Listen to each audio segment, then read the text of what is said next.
दोस्तों नमस्कार। मैं आज अपनी सीरीज को आगे बढ़ाते हुए अंग्रेजों द्वारा असम राइफल के उपयोग के बारे में बताऊंगा कि अंग्रेजों ने जापानी सेना के विरुद्ध लड़ने और अन्य कार्यों के लिए कैसे असम राइफल का उपयोग किया था।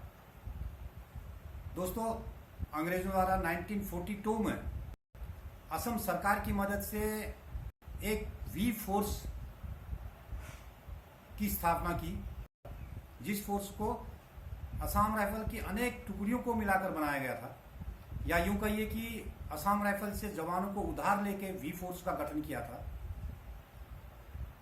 उस समय यह योजना बनाई गई थी कि वी फोर्स का एक मुख्यालय और 6 छोटी टुकड़ियां को स्थापित किया जाएगा और उसे सीमा से लगे कार्रवाई क्षेत्रों में रखा जाएगा और प्रत्येक ग्रुप का एक छोटा मुख्यालय भी होगा।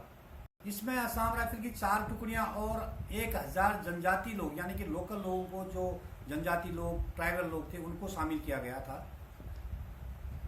गठन करने के बाद तुरंत इसे त्रिपुरा, लुसाई पहाड़ी, मिजोरम, चीन की पहाड़ी, इम्फाल, कोहिमा और लीडो में भेज दिया गया कार्रवाई के लिए, ताकि वहां पर जो जापानियों द्वारा अत्याचार किए जा रहे हैं उन पर रोक लगाई जा सके। इसका उद्देश्य था कि उत्तर पूर्व की सुरक्षा के लिए जनजाति योद्धाओं को सीमावर्ती क्षेत्रों में तैनात करना। बी फोर्स को बनाने का जो उद्देश्य था वो था कि उत्तर पूर्व के जो जनजाति योद्धा हैं वो सीमावर्ती क्षेत्रों में अपनी सीमा की रक्षा करें और उनको तैनात करने का यही एक उद्देश्य था इसका। वैसे तो आधिकारिक इतिहास के अनुसार, जो आधिकारिक इतिहास था, इतिहास जो कि इनका आधिकारिक ऑर्डर पास हुए, वी फोर्स में जितने भी लोगों को शामिल किया गया था उसमें सिर्फ असम राइफल से उधार में लिए गए सैनिक ही युद्ध के लिए जाने जाते थे, यानी कि जो असम राइफल वाले हैं वो ही लड़ाई लड़ सकते थे। या फिर एक हिसाब से ये भी कह सकते हैं आप, लड़ाई सिर्फ असम राइफल के सैनिकों को ही लागू थी, वो ही लड़ाई लड़ सकते थे। हालांकि वी फोर्स में जनजाति गुरिल्लाओं को भी शामिल किया गया था, लेकिन उन्हें युद्ध में शामिल होने की इजाजत नहीं थी। वी फोर्स में असम राइफल का पहला काम था कि जापान के साथ चल रहे युद्ध में भारतीय तथा बर्मी सेना, जो भी भारतीय और बर्मी सेना जापान के अगेंस्ट में लड़ाई लड़ रही थी, उसमें शेष बचे जवानों की मदद करना और गश्त लगाना।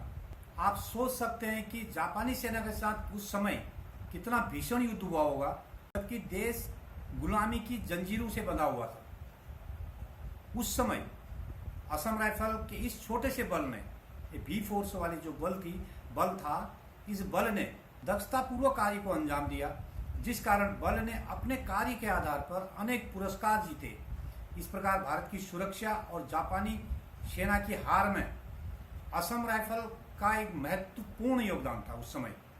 लेकिन उस समय की बनी हुई ये फौज, ये असम राइफल, जो आज दोहरे नियंत्रण के षड्यंत्र में फंसी हुई है, उसके सैनिक ना ही गृह मंत्रालय के हैं न रक्षा मंत्रालय के हैं, वो दोहरी कमांड में फंसा हुआ है। उन सैनिकों के बारे में कोई सोचने वाला नहीं है। मेरा ये वीडियो बनाने का मुख्य उद्देश्य ये है कि लोगों को, देश के नागरिकों को ये मालूम होना चाहिए कि आज हमारे देश में एक ऐसी भी सेना है जिसको खाना पानी गृह मंत्रालय देता है, लेकिन वो कार्य करती है रक्षा मंत्रालय के आधार पर। उसको न अधिकार, जो उसके पूर्व सैनिकों को अधिकार, न वो गृह मंत्रालय की तरफ से मिलते हैं, ना ही उसको रक्षा मंत्रालय की तरफ से मिलते हैं। इसलिए इस वीडियो को, इस सीरीज को आगे बढ़ाने का मेरा मकसद सिर्फ ये है कि देश के हर एक नागरिक को मालूम होना चाहिए कि हमारे देश में असम राइफल बोलने वाली एक ऐसी फोर्स है जिसको लोग जैसे चाहें वैसे इस्तेमाल कर सकते हैं।